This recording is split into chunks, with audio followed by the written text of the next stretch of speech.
World War II was one of the most devastating conflicts in history. The numbers are staggering, with 27,000 people killed every day for 6 years. For the United States, nearly 14 million Americans would serve during the war, and they would manufacture 300,000 aircraft. Despite all of this, one aspect of the war that's often overlooked is the number of Americans killed during aircrew training. The number of pilots and crew that died in training accidents in the US during the war is 10 times higher than the number of American deaths on D-Day. The heroism of those who participated in the invasion of Normandy has been celebrated in countless books and movies, but the fact that 15,000 young men died in aircrew training in the US is virtually unknown. In today's video, we look at the aircraft training deaths of World War II.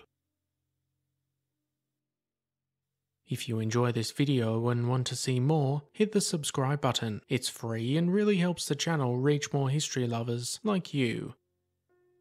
Aviation was still in its infancy during the 1930s. Only a tiny fraction of Americans had ever been on a plane. Civil aviation was far from safe, military aviation even less so.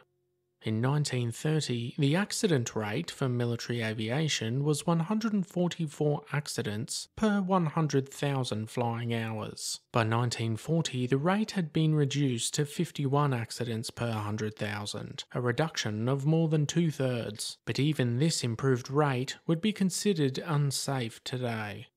As war loomed, the US dramatically ramped up aircraft production and aircrew training. Many new aircraft designs were rushed into production, despite there being dozens of aircraft manufacturers in the US. To meet the numbers demanded by the military, only large-scale producers could get contracts, so companies such as General Motors and Packard that had never produced planes or aircraft engines before were given huge contracts because they had the manufacturing capacity. The resulting retooling and production achievements were very impressive, but came at a cost.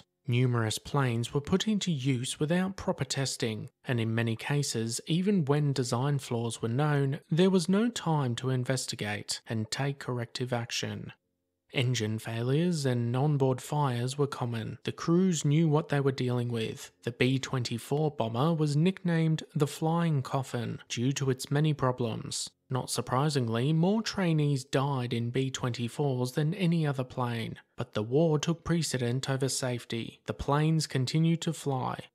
With the massive increase in aircraft production came a proportionate increase in aircrew training. From the middle of 1939 to August 1945, the US trained hundreds of thousands of new pilots. At the start in 1939, fewer than 1,000 pilots graduated basic flight training, but by 1943 that figure had grown to 165,000. Over the course of the war, 200,000 trainees failed, quit, or were injured and even died in training accidents. The huge increase in pilot training numbers, including many who just didn't have what it took, coupled with the operation of tens of thousands of complex aircraft that had been swiftly designed and produced, meant disaster was surely looming. A comparison of these 2 years tells the story. You can see over the course of 3 years the significant increase in accidents, but perhaps the most telling is the rate of increase in fatalities. But this was just in the continental US. There were many thousands more wrecks and deaths overseas. The totals for the entire war are even more alarming. The US suffered 52,173 aircrew losses in combat. Another 25,844 died in accidents. More than half of these died in the continental US.